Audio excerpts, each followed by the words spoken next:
को नमस्कार, जय श्री राम। साथियों, आज हमारे वित्त मंत्री श्री जयप्रकाश जी दलाल जी यहाँ पे हमारे ताऊजी खट्टर जी, श्री मनोहर लाल खट्टर जी आज यहाँ पर आएंगे। हम आपको उनका पूरा भाषण वगैरह वो सभी हम दिखाने का अच्छे से आपको प्रयास करेंगे। तो आइए अंदर की तरफ चलिए।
भाई थोड़ा पसीना उड़ा से काट की दे भाई एक से जेपी दलाल जिंदाबाद, जेपी दलाल जिंदाबाद। बोलना तो बोलिए जिंदाबाद, जेपी दलाल जिंदाबाद, जेपी दलाल जिंदाबाद। पॉजिटिव रिपोर्ट तो ये दे बता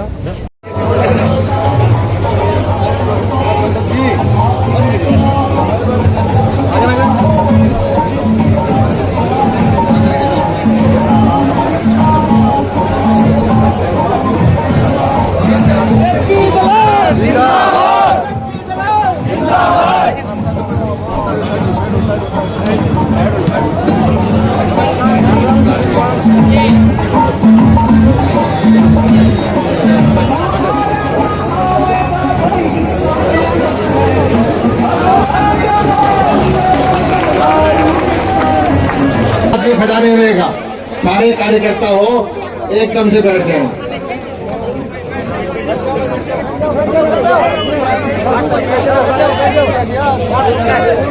बोलो भारत माता की, भारत माता की। मनोहर लाल जी ये सिर्फ एक ब्लॉक के कार्यकर्ता हैं। लोहारू के 3 ब्लॉक है हमारे बहल और शिवानी, उनको हमने नहीं बुलाया और इनको व्हाट्सएप पे सूचना देती है 2 बजे कि आप आ रहे हो। ये जो इलाका है दिल से आपको याद करता है, पसंद करता है, क्योंकि आपने इनकी जिंदगी बदल दी पानी देके। और मैंने पहले भी कहा था कि ये खुददारी वाले लोग हैं और जो थोड़ा सा भी इनके लिए किसी ने किया उसको ये भूलते नहीं है। तुम भूलते हो क्या?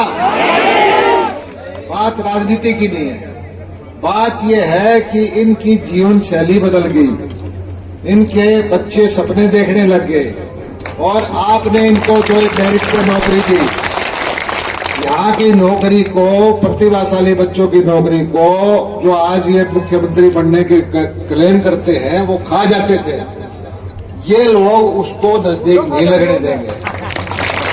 और आपने जो यहाँ पे, मैं विधायक नहीं था, 6 बार आप आए, नहरों में गए, तालाबों में गए, पंप हाउस ठीक कराए, बिजली ठीक कराई, बीमा दिया, मुआवजा दिया।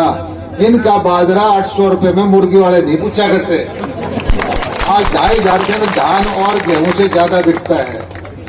आज आपने देखा होगा कि यहाँ सारे खेत भरे हुए हैं, खेतों के अंदर drip irrigation, poly house, net house और पता नहीं क्या क्या योजनाएं दी है आपने। मैं और ये इलाका आपको जिंदगी भर याद रखेंगे। राजनीति आने जाने चीज है, खुद आने जाने चीज है, सरकारें आएंगी जाएंगी, लेकिन यहाँ का किसान आपको भूलेगा नहीं। मैं तो इतनी चीज कह के आपका आशीर्वाद आपने दिया और ये हाँ मेरी बात, ये सिर्फ ये वो लोग हैं जो वोट मांग रहे हैं, ये कार्यकर्ता है। इनको सिर्फ 2 बजे मैसेज दिया था, भाई आप घूम रहे हो काम छोड़ के। कल हमारे सौभाग्य है कि गृह मंत्री भारत सरकार के अमित शाह जी भी आ रहे हैं, उसकी तैयारी में ये लगे हुए थे। और हरियाणा की शुरुआत जो है अपने लोहारू से बहल से कल हो रही है, कल ही फैसला हो जाएगा कि सरकार भाजपा की बनेगी। और ये जो दुष्प्रचार कर रखा है इसका जवाब लोहारू की किसान देंगे, लोहारू की जनता देगी। मुझे तो पूरा इन लोगों पे भरोसा है। और ये लोग मनोहर लाल जी को याद करते हैं, पहले चौधरी बंशीलाल जी को याद करते थे, आज मनोहर लाल जी को याद करते हैं, बीच में ये किसी को याद नहीं करते। मैं तो इतनी बात कहता हूँ कि आपने टाइम निकाला, आशीर्वाद देने के लिए आप आए हैं, मैं भी आपका नमन करता हूँ। और मेरे ऊपर भी आपका आशीर्वाद रखा, वो आशीर्वाद मेरे ऊपर नहीं, लोहारू की जनता पर रखा, किसानों पर रखा, मजदूरों पर रखा, गरीब आदमी पर रखा। इतनी बात कह के मैं पूरा आपका लोहारू की ब्लॉक के कार्यकर्ताओं की तरफ से आपका धन्यवाद करता हूं, स्वागत करता हूं। बोला मनोहर लाल जी जिंदाबाद, भारतीय जनता पार्टी जिंदाबाद। पूरी आवाज नहीं है भाई, पिछला की नहीं आ रही।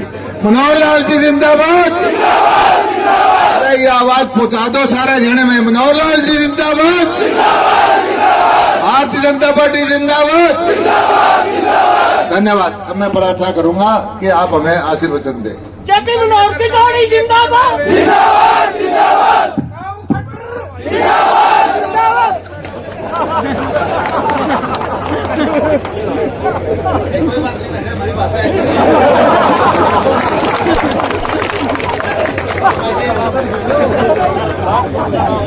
भाइयों, हमारी बहनें भी बैठी हैं, विजय जी शेखावत साथ बैठे हैं, हमारे मोड़का जी मिले भी, वो पीछे बैठे। एक तो बहुत बड़ी मित्रों, ये लोहारू की धरती, ये लोहारू की धरती वैसे तो मेरी 90 के आसपास से देखी हो रही है। 90, 91, 92 में आया करता मैं। ये विजय शेखावत मोड़का, ये सारे हमारे उस टाइम के दोस्त हैं। लेकिन इस इलाके को या तो उस टाइम में जब देखता था तब की याद आ रही है या आज की याद आ रही है। मैं रास्ते में अपने साथी को जो मेरे साथ गाड़ी में बैठा था सुना रहा था। मैंने कहा इन सड़कों पर जिस पर जा रहे हैं ना, उस टाइम मोटरसाइकिल पर आया करते, आने के बाद मान लो अगर किसी के घर में बैठ गए थोड़ी देर और फिर आंधी तेज चल गई तो उस तेज आंधी में सड़कों पर 1-1 फुट रेत हो जाया करती और फिर उस रेत को ट्रैक्टर लाके या कोई जेसीबी लाके या लोग आते आसपास के गांव के उसको हटाते, फिर पूरा रास्ता बनता, उसमें से हम अपनी मोटर से निकाल के वापस जाते थे। ये उस समय का लोहारू और एक आज का लोहारू। पुराने लोग तो दोनों बातों का तुलना कर सकते हैं, लेकिन नए लोगों ने तो शायद वो देखा भी नहीं होगा, क्योंकि ये बात आज से 34 साल पहले की बता रहा हूं। बना दी थी आप कैसे उत्तर बनाई थी? जब 2014 में सरकार बनाई, उस समय सबसे पहला अगर हमने कोई काम किया तो यही सोचा, देखो पानी का अधिकार तो सबका है। चौधरी बंसीलाल जी ने टेल तक पानी ले जाने की बात कही थी, टेल तो उन्होंने बढ़वाई, उन्होंने नालियां तो पक्की करा दी आखिर तक, लेकिन पानी उस टाइम भी नहीं पहुंच पाया। वो संकल्प हमने आके लिया जब जेपी दलाल जी कृषि मंत्री थे। पहले से आए था अच्छा आप तो मिले बड़े, हाँ आप तो 19 कब बने? 19 से बने। हाँ तो ये 14 और 19 के बीच की बात है। मुझे ले गए पाजू, ऊंट की कराई सवारी,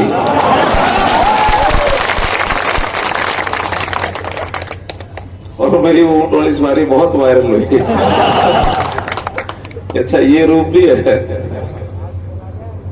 तो भाई हमने भी घाट घाट के पानी दिए।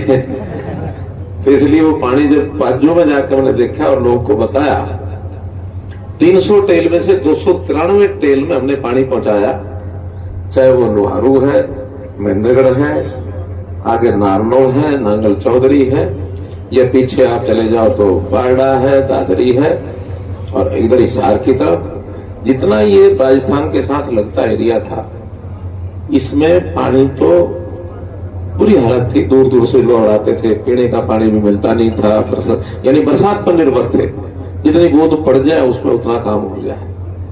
बहुत बाद में यहाँ बहुत गहरे गहरे ट्यूबवेल लगाने पड़े, ट्यूबवेल भी कोई 300 फुट कोई 400 फुट, बड़ी बड़ी मोटरें, बिजली थी नहीं।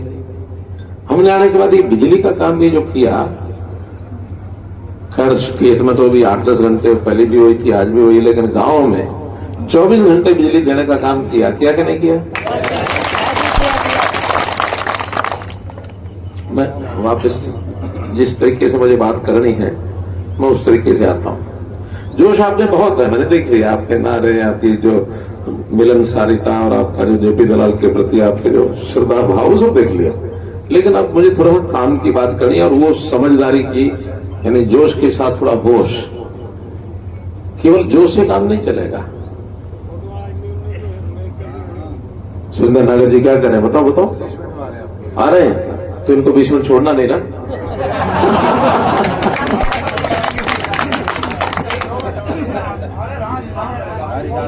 अपनी है घर की रात लेकिन यहाँ बैठे बैठे को नहीं तो नहीं नहीं नहीं, ये भूल मत रखना। कुछ भी हो, देखो यहाँ बैठे मानो कितनी संख्या होगी, 500 400 600 यही है ना, क्या जो 1000 कह लो, अब 1000 आदमी 1000 वोट, 3-3 वोट घर के लगा लो, 3000 वोट।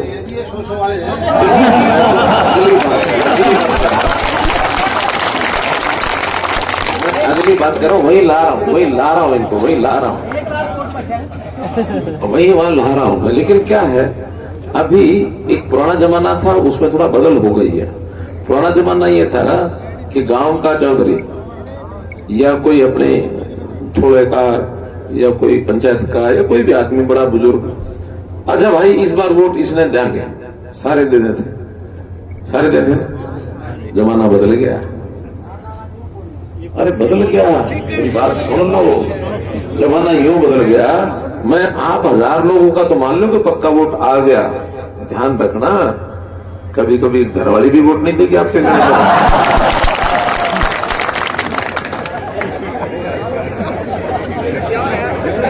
आजकल बहुत जमाना तेज हो गया है, सारे तो टीवी देखे, सारे अखबार पढ़े हैं, और दोनों से ज्यादा सारे आजकल मोबाइल देखे हैं।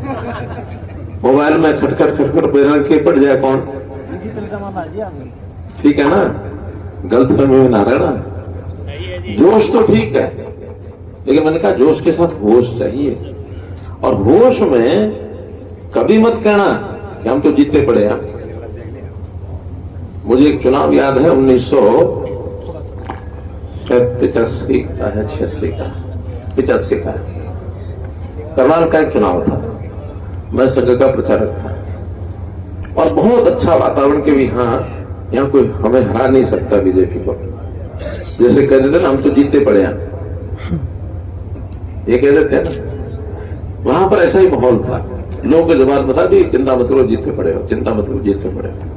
जवानी तो ठीक है। हमारा एक वहां नेता था पुराना, उसने एक पत्र छपवा दिया और लिख दिया, हम जीते हुए तो है ही, देखना ये कि कितनी बड़ी लीड से जीतेंगे। हमने ताली बजा दी, मैं उल्टी बात कह रहा हूं। उन्होंने पर्चा छपवा दिया, पर्चा बांट दिया, और वो सीट 3000 से हम हार गए। अरे मैं क्या कह रहा हूं, मेरी बात समझो, जोश के साथ होश की बात कर रहा हूं मैं। जनता पता नहीं क्या दिमाग में आ जाए, क्या कर दे। आपने बैलेंस बना कर रखना। इन्होंने भाषण और तरह दिया, ताली बजवाली सब ठीक है, मैं जो आपको बता रहा हूं, मैं आपको समझा रहा हूं, पढ़ा रहा हूं। और भाई जी आपने सोच के रखा होगा, उन्हें पढ़ना ही कोई नहीं। एक बात, 23 बाप के 2 बेटे, उन्होंने तय कर लिया कि कुछ भी हो उन्हें पढ़ना नहीं है। मैं छोटी कहानी सुना रहा हूं, और उन्हें पढ़ना नहीं है। अब बाप अच्छा रईस था, पैसे वाला था, उसको मास्टर, ट्यूशन, अच्छे सा स्कूल सब देख लिए उसने। कहीं भी बालकों ने पढ़ने के लिए आगे नहीं बढ़े। बालक की जिद होती है, जिद कर ली उन्होंने। अब उन्होंने एक बाबा जी आए सन्यासी, उनके प्रति उस इंसान की थोड़ी श्रद्धा भी थी, तो बाबा जी को बैठाया, बैठो जी, दूध पियो, फल खाओ, रोटी खाओ। बाद में कहा मेरी एक तकलीफ है, उसको दूर करो। कि बोल राजन क्या तकलीफ है? तकलीफ मेरी यह है कि मेरे दोनों बच्चे हैं तो बड़े होशियार, बच्चों को पता लग जाता है, दूध के पांव पालने में ले जाते, तो होशियार बड़े थे, बस ये पढ़ते नहीं, इनको पढ़ा दो। अच्छा, कोई नहीं, कोशिश करता हूं, इनको मैं अपने आश्रम में ले जाता हूं कि बाबा ले जा, कहीं ले जा, पढ़ा के भेज दियो। वो ले गया, ले जाके हमसे दोस्ती करनी शुरू की, उनको खेल वेल खिलाने शुरू किए, दूध पिलाना शुरू किया, मक्खन खिलाना शुरू किया, पराठे जो खाते पीते सब। और फिर खेलने में थोड़ा शौकीन थे, खेल खिलाया, कभी कुश्ती करना, कबड्डी खेलना, मल करना, ये सारा कुछ, अच्छी सेवा, नहाना धोना सब कर, दोस्ती हो गई अच्छी। तो उस समय लगा कि 6 महीने हो गए, मैंने अपना काम शुरू करना, अभी काम ही शुरू नहीं किया, अभी तो खाली बना रखे हैं। तो काम करने के लिए स्वामी जी ने भी अपना थोड़ा सा बनाया हिसाब था मन में। उनका अच्छा बेटा, भूख लगी है, जब बाजार में मैं पैसे देता हूँ, 1 दर्जन केले ले आया। तो बड़े को कहा जाके 1 दर्जन केले ले आया, लाया तो खाने लगे। मैं कहा ठहरो, हम रोजाना आते हैं और खा पी लेते हैं, आपके माता पिता भी, एक बहन भी है, पड़ोस में ही घर है, आज ऐसा करो, आज उनको ही बुलाओ, बहुत दिनों का अकेले खा पी लेते हैं सब, आज उनके साथ बैठ के खाएंगे। तो छुट्टे कह जा, बाबू ने, माँ ने बुला लिया, बहन ने भी लाइए बुला के, तो तीनों को भी आ गए। अब जब खाने लगे तो वो दूसरे कमरे में बैठे थे, माँ बाप और इनके वो, और ये तीनों अलग बैठे थे। उनका कि चलो खाते हैं, कि ठहरो भाई ठहरो, ऐसा नहीं खाते हैं, तुम शरारती हो, जब खाने लगोगे तुम सारे खा जाओगे, वो माँ बाप को मिलेगा नहीं। आधे उनके लिए रख लो, 3 लोग वो है, 3 में, आधे उनके लिए रख दो, आधे हम अपने लिए रख लेते हैं, मिलके खाएंगे। तो बड़े ने क्या किया, 6 इधर कर दिए, 6 इधर कर दिए। फिर बैठे, जब खाने लगे तो स्वामी जी ने फिर कहा, देखो मैं तुम्हारे पर भरोसा नहीं करता, तुम सारे खा जाते हो, मुझे देते ही नहीं हो, बांट के खाएंगे। केवल 3 लोग हैं, करो दो दो करने लगे तो छोटा दो कर रहा था, बड़े भाई ने समझ गया वो, अरे भैया ये केले खिलाने के बहाने पढ़ा रहा है, चल भाग।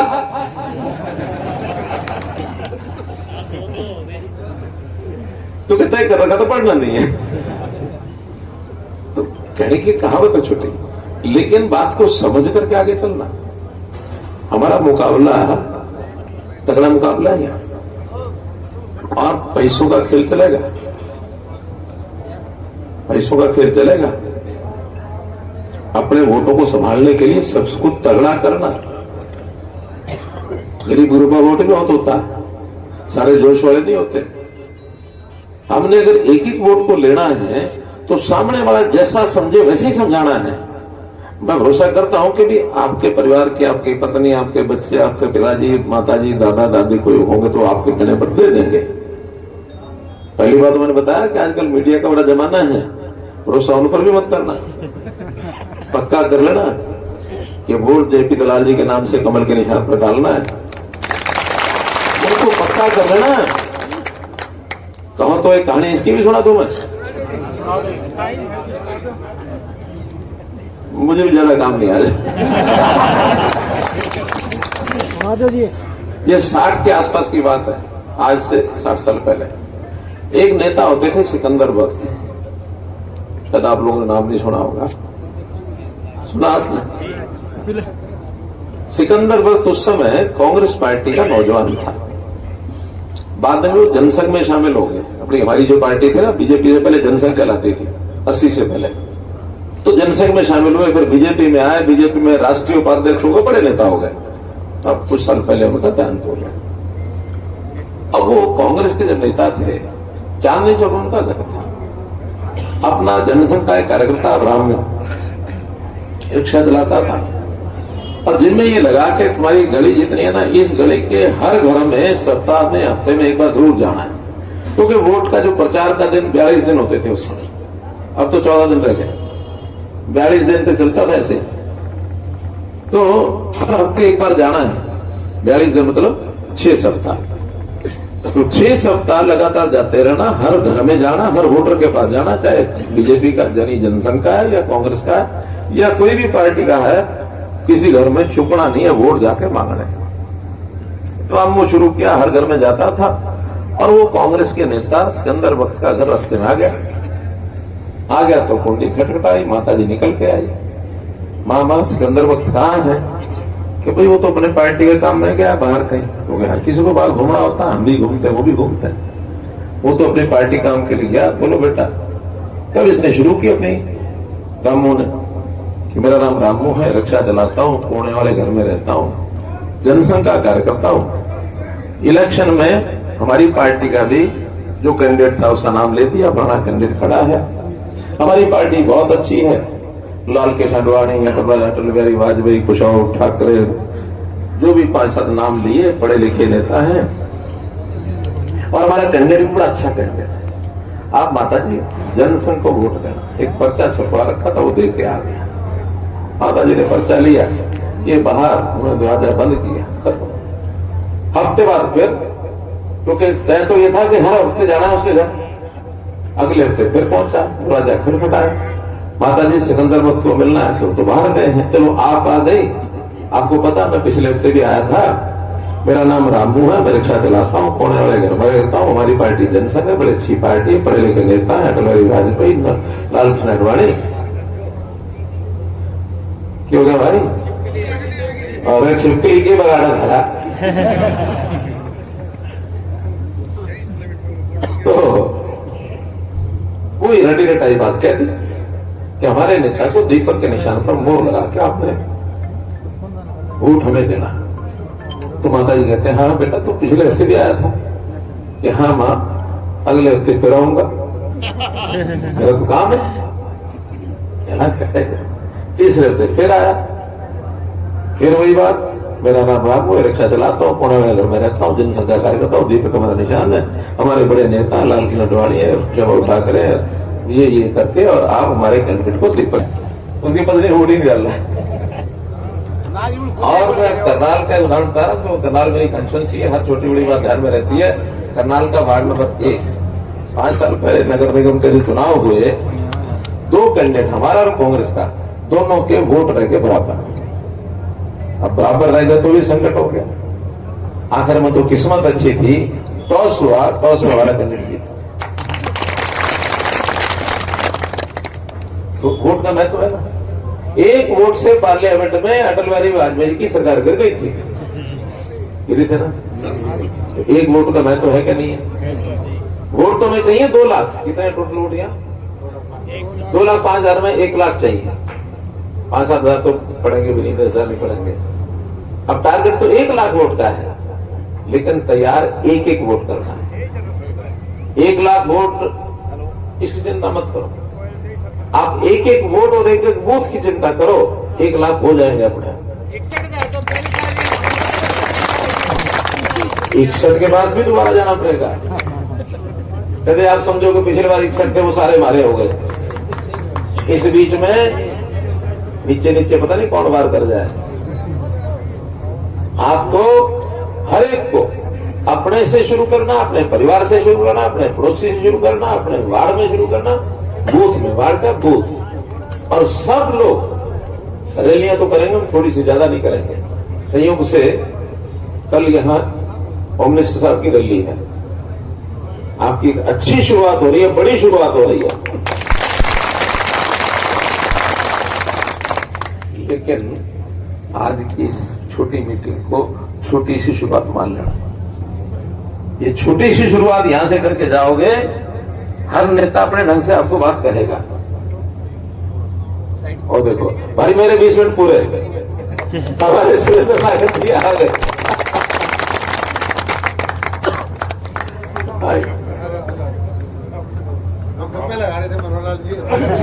मुझे पता लगा कि आप 20 मिनट बाद आएंगे। मैं कभी 20 मिनट पहले तो छोड़ू नहीं मैं। सुरेंद्र नागर जी सांसद हैं, हमारे सह प्रभारी हैं, और मेरे मित्र भी हमारे चुनाव को देखरेख पे हैं। मैं इनका स्वागत करता हूं, सुरेंद्र नागर जी का। मैं अपनी बात को समाप्त करता हूं। नहीं, मेरे तो एक टारगेट था 20 मिनट पूरे करने। आखिरी जो बात काम की बात है, वो इनकी लाइन में पूरी हो जाती है।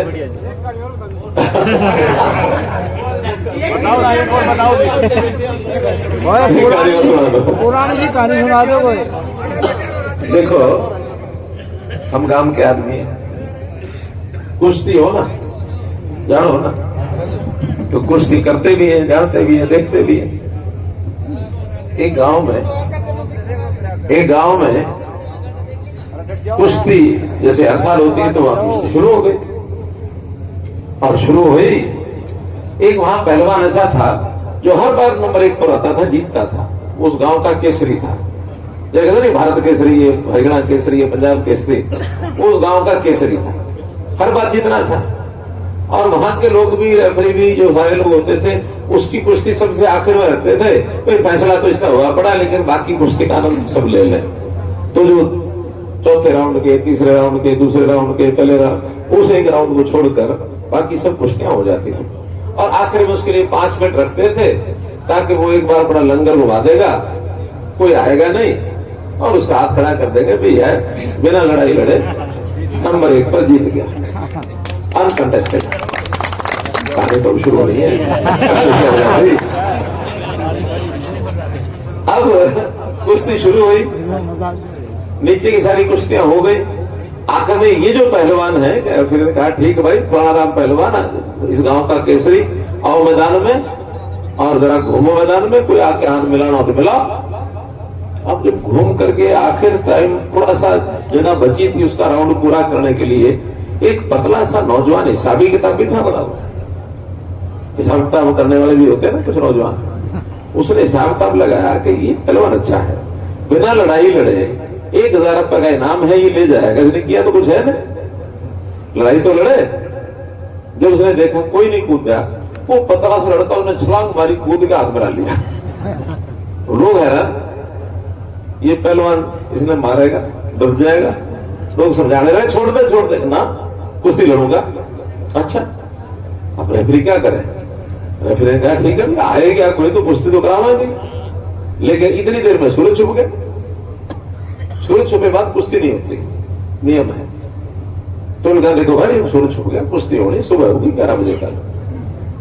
अब लोगों में और आसपास लोग फैल गई चर्चा, प्रणा कुश्ती। एक नौजवान लड़का पतला से उसने हाथ मिला दिया, देखो चलते हैं क्या होता है। अभी शौक में पहले दिन से डबल संख्या, अगले दिन सवेरे आगे सारे आगे तो उतर गए मैदान में। उतरे जाके उसने हाथ मिलाया, जमीन चुचका दी, जैसे मिट्टी चूमते करते ही सारा। और उसने कंधे में अपना सिर डाला, उसने उसके कंधे में डाला। शुरू में 1 आध मिनट तो घूमते ही हैं, घूमेंगे जरा देखेंगे। जब वो घूम रहे थे तो ये नौजवान लड़का था पतला सा, इसने कहा पहलवान साहब आप ये कुश्ती क्यों लड़ रहे हो? जीतूंगा, जीत के क्या करेगा? 1,000 का इनाम है, वो जीतूंगा। अच्छा सुन, अगर मैं तुझे 2,000 रुपया दे दूं हारने के, तो हार लेगा? हाँ बढ़िया, 1,000 के मैं 2,000 ले लूंगा, हार जाऊंगा। पक्का ना पक्का? पहले 2-3 चक्कर लगाऊंगा, फिर मैं इशारा करूंगा तो गिर जाइए, तेरे ऊपर 2-3 चक्कर काटे और नौजवान का क्लिक। इतने में पहलवान नीचे, ये नौजवान ऊपर। लोग हैरान, ये क्या हुआ? यानी नामी ग्रामी पहलवान को इस पतले से लड़के ने हरा दिया, कोई खास बात है। खैर लोगों ने सिर पर उठा लिया उस लड़के को, उठा के कंधे पर ले जाने लगे। चलो भाई इसको नाम देंगे, इसको सर्टिफिकेट देंगे, मेडल देंगे। ले गए, जो ले जा रहे थे पीछे पीछे पहलवान का रुको भाई रुको जरा, इससे मैंने बात करनी है। क्या बात करनी है? जीत गया तो हार के बात क्या करनी? कि नहीं भाई मैंने बात करनी है। तो ये लड़का कहता है हाँ रुको जरा, मैं इससे बात कर लूं। क्या बात करना है? अपना पहलवान भाई है, बात तो कर ही ले। तो दोनों कोने में चले गए। तो जाकर है तो जरा तो दे, कौन से 2,000 कहे थे 2,000? चले तेरे अपने दाव, मेरे अपने दाव। दाव था लग गया, तेरा शरीर का दाव, मेरा दिमाग का दाव। तो भाई जीत हार में दाव भी काम आते हैं, ठीक है। अब हमें जीतने के लिए दाव भी लगाना हो तो लगा लेना फिर। हमको चाहिए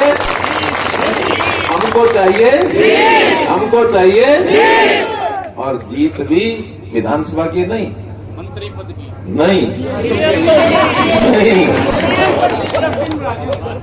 कुछ नहीं।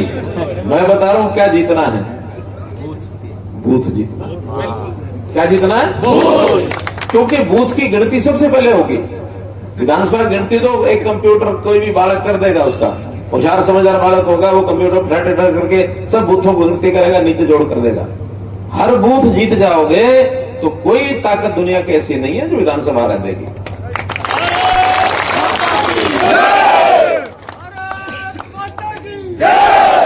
एक ही नारा, एक ही नारा। जेपी दलाल। मैं एक नारा बोल रहा हूं, सुनो भाई, मैं एक नारा बोल रहा हूं। मैं कहूंगा बूथ जीता, आप कहेंगे चुनाव जीता, ठीक है। बूथ जीता, बूथ जीता। आप अपने बूथ को जीत करके हमारे जेपी दलाल साहब को बड़े मार्जिन से आप जिता के भेजें। अगला काम मुख्यमंत्री का है, और ये मुख्यमंत्री बन गए तो ये कईयों को उतारेंगे, ठीक है। अब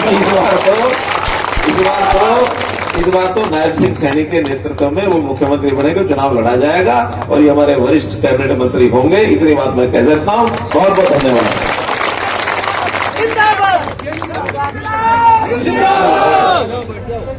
चलो भाई सबका बहुत बहुत धन्यवाद। और मैं सभी हमारे वरिष्ठ नेता हैं, मनोहर लाल जी हैं, हमारे साथी हैं प्रभारी से प्रभारी जी, सबका बहुत बहुत धन्यवाद। और मैं कार्यकर्ताओं से प्रार्थना करता हूं कि कल अपना सेमीफाइनल है चुनाव का, कल ही फैसला हो जाना चाहिए कि लोहारू का रिजल्ट क्या आएगा। ये आप लोगों ने ताकत दिखानी है कि आप अपने अपने घर जाइए। धन्यवाद।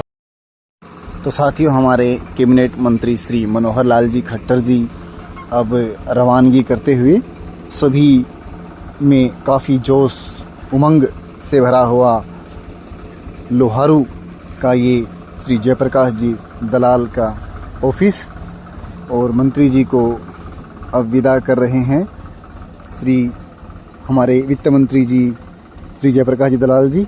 मनोहर लाल जी अब अपने प्रस्थान की तरफ रवानगी कर रहे हैं। तो साथियों, बहुत ही अच्छा आज का माहौल रहा। यहाँ पे कार्यकर्ताओं जितने भी कार्यकर्ता थे उनमें जान फूंकने का काम किया श्री मनोहर लाल जी खट्टर जी ने, और अपनी पुरानी यादें पुरानी बातें सभी अपने कार्यकर्ताओं के साथ शेयर की।